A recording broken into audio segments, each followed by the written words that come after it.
Bismillahirrahmanirrahim. Assalamualaikum warahmatullahi wabarakatuh. Perkenalkan, saya Suatu Nasana dari Universitas Mercubuana Meruya, Fakultas Desain dan Seni Kreatif, Prodi Desain Produk. Sehubung dengan kuliah yang saya tempuh pada semester ini, saya mengambil mata kuliah yaitu Etik UMB yang diampu atau dibimbing oleh Bapak Insinyur Abrianto Magister Manajemen. Kali ini berkesempatan untuk mempresentasikan yang saya beri judul Penyimpangan dalam Proses Perizinan dan Tata Niaga. Sebelum bicara lebih lanjut, ada kalanya kita harus tahu definisi korupsi. Korupsi adalah sebuah perbuatan rusak yang menggunakan wewenang untuk mendapatkan keuntungan pribadi atau orang lain dan merusak atau merugikan orang lain atau merugikan perekonomian negara. Penyebab korupsi ada 4. Yang pertama, keserakahan dari pelaku yang tidak merasa puas atas kekayaannya. Yang kedua, kesempatan oleh pelaku yang menyalahkan kewenangannya. Yang ketiga, kebutuhan individu pelaku yang tidak cukup untuk menunjang gaya hidupnya. Dan yang keempat, kurangnya berita yang menampilkan tindakan yang dihadapi pelaku yang ditemukan melakukan kecurangan.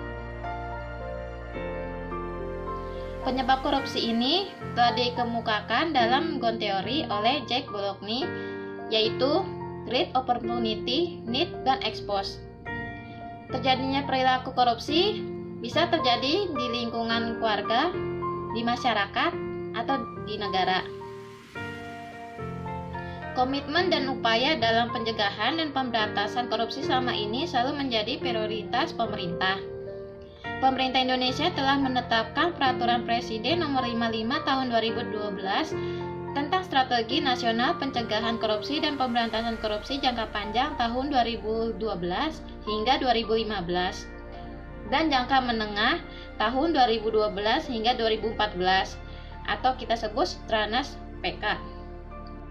Adapun 6 strategi yang terdapat dalam Stranas PK yang meliputi yang pertama, strategi pencegahan, yang kedua, strategi penegakan hukum, yang ketiga, strategi harmonisasi peraturan perundang-undangan, yang keempat, strategi kerjasama internasional dan penyelamatan aset, yang kelima, strategi pendidikan dan budaya anti korupsi, yang keenam, strategi mekanisme pelaporan yang dalam pelaksanaannya hanya menitik beratkan pada upaya pencegahan korupsi. Upaya sinergi dalam rangka mencegah korupsi berfokus pada fokus 1. Perizinan dan tata niaga. Aksi satunya peningkatan pelayanan dan kepatuhan perizinan dan penanaman modal. Subaksi satunya percepatan online single submission atau OSS. Subaksi 2-nya penghapusan surat keterangan domisili usaha izin gangguan atau SKDU-HO. Aksi 2, perbaikan tata kelola data dan kepatuhan sektor ekstraktif kehutanan dan perkebunan.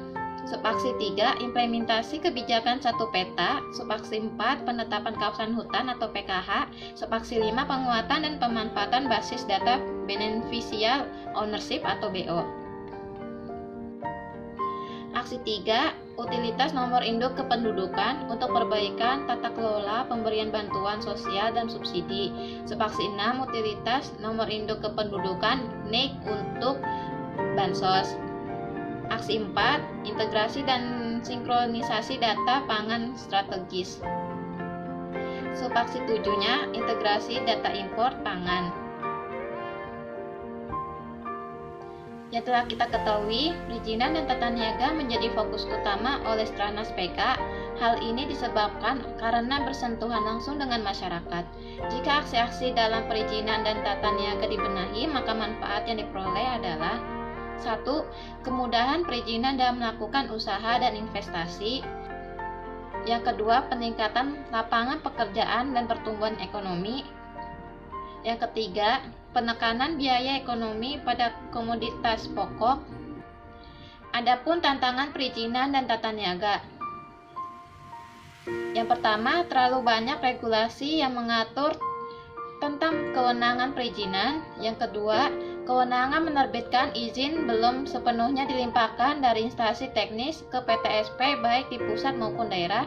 Yang ketiga, belum diperlakukannya standar layanan perizinan yang sama seluruh daerah. Yang keempat, masih terbatasnya penelibatan masyarakat untuk mengawasi perizinan di titik pusat dan daerah.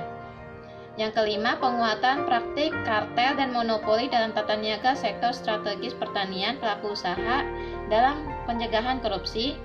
Yang keenam, rendahnya pelibatan pelaku usaha dalam pencegahan korupsi. Yang ketujuh, belum berkembangnya budaya pencegahan korupsi pada sektor swasta. Sasaran perizinan dan tata niaga. Yang pertama, penguatan upaya pencegahan korupsi dalam pemberian perizinan. Yang kedua, penguatan upaya pencegahan korupsi di dunia usaha. Terdapat penyebab hambatan bottleneck dalam pelayanan publik perizinan tata niaga di kementerian atau lembaga. Yang pertama, bisnis proses di kementerian atau lembaga secara teknis belum terintegrasi sepenuhnya oleh OSS yang menyangkut kewenangan dan koordinasi antar unit dan dinas daerah. Yang kedua, teknologi IT di mana perizinan belum semua berbasis elektronik. IT telah terbukti mampu menelusuri data yang dibutuhkan dalam aksi pencegahan korupsi, penghindaran pajak, pembiayaan terorisme, dan praktek pencucian uang sebagai bentuk transparansi beneficial ownership atau BO, dan mengenali karakter investor melalui konfirmasi status wajib pajak atau KSWP. Untuk memberikan manfaat kepada masyarakat, tersusunlah aksi-aksi dengan subaksi sebagai berikut. Yang pertama, aksi peningkatan pelayanan dan kepatuhan perizinan dan penanaman modal.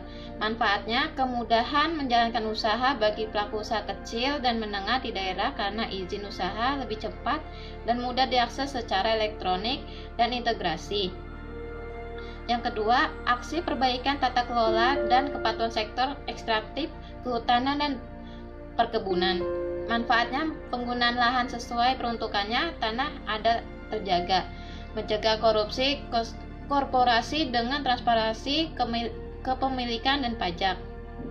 Yang ketiga, aksi perbaikan utilitas nomor induk kependudukan untuk perbaikan tata kelola pemberian bantuan sosial dan subsidi. Manfaatnya, penyaluran bantuan sosial tepat sasaran. Yang keempat, aksi integrasi dan sinkronisasi data import pangan strategis. Manfaatnya, menjaga kestabilan kebutuhan produk dan harga dalam negeri dan barang impor. Yang kelima atau yang terakhir, aksi penerapan manajemen anti suap di pemerintahan dan sektor swasta. Manfaatnya, mencegah praktik-praktik suap di perusahaan dan di pemerintahan. Contoh kasusnya, KPK menyita 52,3 miliar rupiah dari salah satu bank terkait kasus dugaan suap terkait penetapan izin ekspor benih lobster yang menjerat mantan Menteri Kelautan dan Perikanan Edi Prabowo. Pemilik PT Dua Putra Perkasa atau Suharjito yang merupakan tersangka pemberi suap. Dalam kasus ini, Edi diduga menerima uang hasil suap terkait izin ekspor benih senilai 3,4 miliar rupiah melalui PT ACK dan $10.000 AS Amerika Serikat dari Direktur PT Dua Perkasa PT DPP Suharjito. PT ACK diduga menerima uang dari beberapa perusahaan eksportir benih lobster karena ekspor hanya dapat dilakukan melalui perusahaan tersebut dengan biaya angkut Rp1.800 per ekor. Uang tersebut salah satu dari PT DPP yang mentransfer uang Rp731.573.564 agar memperoleh penetapan kegiatan ekspor benih lobster. Penangkapan Edi bermula saat KPK mengendus adanya transaksi rekening bank atas nama staf istri Edi Prabowo, Ainun Fakih, yang digunakan untuk belanja barang mewah oleh Edi dan istrinya saat kunjungan kerja di Honolulu, Hawaii, Amerika Serikat. Rekening tersebut diduga sebagai penampungan duit dari perusahaan. Di Honolulu, KPK menyebut Edi dan istri membelanjakan Rp750 juta, diantaranya untuk jam tangan Rolex, tas Tumi, tas Louis Vuitton, dan baju Old Navy. Selain Edi dan Suharjito, 5 tersangka lainnya dalam kasus ini yaitu staf khusus Menteri Kelautan dan Perikanan, Safri dan Andrew. Pribadi, Mistafa. Staf istri Edi, Ainun Fakih. Pengurus PT ACK Siswadi, serta seorang pihak swasta bernama Amiril Mukminin. Sekian presentasi dari saya. Terima kasih telah menyaksikan. Mohon maaf bila ada kesalahan. Terima kasih. Wassalamualaikum warahmatullahi wabarakatuh.